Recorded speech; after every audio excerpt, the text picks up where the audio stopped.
خۆپیشاندان و ئاڵۆزیەکانی عێراق بووە هۆی هەڵوەشانەوەی ئەنجومەنە زۆرینە کوردەکەی پارێزگای کەرکووک. بەم پێیە کورد کارتی ئەنجومەنی پارێزگای لەدەستدا و چیتر ناتوانێت پارێزگارێکی کورد بۆ و شارە دابنێت.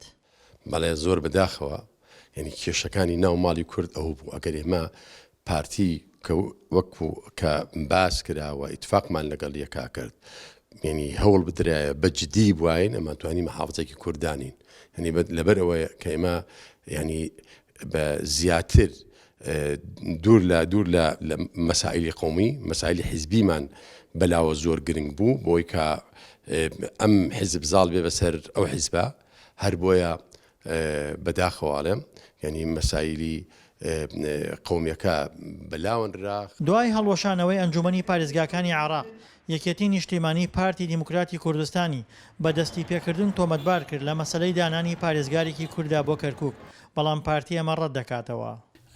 بەڕاستی پرسی کەرکووکیش پرسێکی ئاڵۆزە چەند کێشەیە لە نێوان ئێمە و یەکێتی نیشتیمانی ئەوەندەیش کێشەیە لە نێوان پێکاتەکانی کەرکووک و دەستێوەردانی دەرەکیش لە نەمە پرسی کەرکووکە هەیە.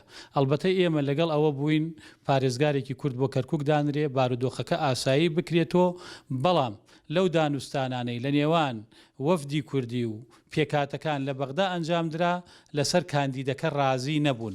دوای لە دەستدانی کارتی ئەنجومەنی پارێزگا هەڵبژاردننی داهاتووی ئەنجومەنی پارێزگاکان تاکە هیوای کووردە تا لە ڕێگەیەوە دۆخی نالەباری کەرکووک ڕاست بکاتەوە، بۆیە سەرباری ناکۆکی نێوان لایەنە کوردیەکان، بەڵام دەیانەوێت یەکلیست بن. داوامان کردووە کە هەموو ئەحزابی سیاسی لە کەرکووک هەمومان بە یەک لیست بەشداری بکەین. کورد دەترسێت کاریگەری خۆپیشاندانەکان لەسەری بە کەرکووکیشەوە نەوەستێت، بەڵکو کاریگەری ئابووری و هەمواری دەستوریشی لێ بکەوێتەوە. ئێستا قۆناغی هاتووتە پێشەوە زۆر خەتەرەی بینم من پێم وایە ینی گۆڕان لە دەستورە خەتەرێکی زۆر گەورە لەسەر ئاستی کوردستان هەیە و بەتایبەت مەسەلە ناوچە کێشە لەسەرەکان و مۆزوعی فیدراڵێت و مۆزوعی ئێمە لەگەڵ بەغا. بۆیە من پێم وایە ئەم دەستورە ئەگەر دەستکاری بکرێ ئێمە ئەو وەفدانی کە ئێمە کە بمانوێ بەشدار بین ینی وەکو کورد لە هینەکانە ینی دەرەقەتی ئەوە نایەن کە بەرامبەر بە لایەنەکانی تر. هەرێمی کوردستان بە نیگەرانیەوە لە دۆخی عێراق و ئاراستەی ناڕزایەتیەکان دەڕوانێت، لەوە دەترسێت ناڕزایەتیەکان کۆمەڵێک بڕیاریان لێ بکەوێتەوە کە زیان بە پێگەی کورد لە چوارچەوەی عێراقدا بگەێنن.